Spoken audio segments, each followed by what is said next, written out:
The sun blazed in the middle of a brisk summer day as five friends jammed along to the soundtrack of their favorite 90s classic rock album, jubilant and loud in their rickety van. The excitement crackled in the air as they drove down the winding highway towards the annual comics convention. This was not just another event. It was the ultimate for fans like them. An oasis where iconic characters leaped from the pages of brightly colored books into the hearts of devotees. There was Yaw, the implausibly tall jokester with a penchant for obscure trivia, his spiked hair obscuring his eyes as he animatedly recounted tales of forgotten heroes. Beside him, Tavia, with her determination and ever-present sketchpad, craved the chance to overshadow even the most legendary artists at the convention with her creations.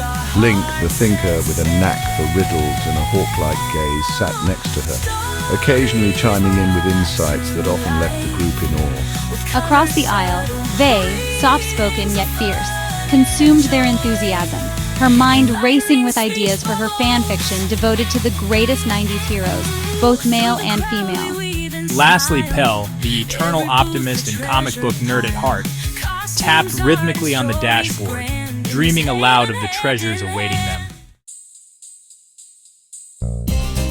As they drew closer to their destination, an odd sense of discomfort coiled around them, an aura almost electric in nature.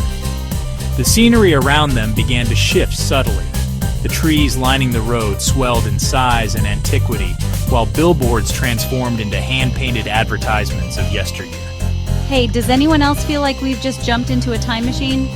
His playful words received laughter, but an undercurrent of apprehension layered over their chatter as the van hurtled towards a place that wasn't quite the bustling convention they had envisioned.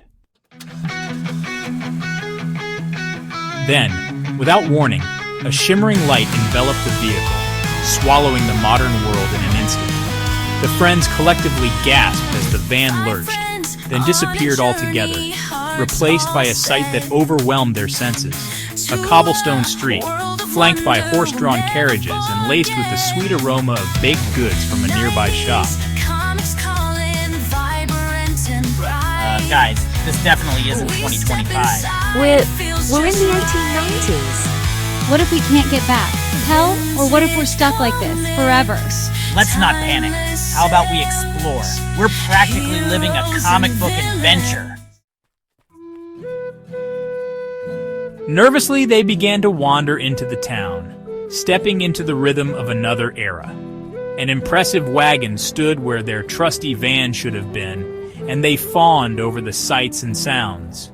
Children laughing, women in long dresses with parasols, men tipping their hats. The pace was slower, the conversations deeper, and they found beauty in simplicity. Their hearts, once filled with the noise of modern life, began to pulse with curiosity. Look at that. He points toward an intricately carved storefront. There might be clues to help us return. There's our van. I say let's get inside that van and see where it takes us. To the friends' surprise, the van had a completely different interior. It seems it had been modeled after their van but was spectacularly furnished on the inside. As they drove, the cobblestone streets felt like regular bumps on the road, until suddenly the bumps were gone.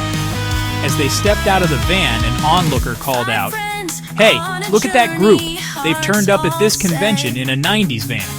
What is that inside? A 90s dining table?" Tavia was relieved to be back home in 2025, and entered into a telephone booth to put on her long gloves and Catwoman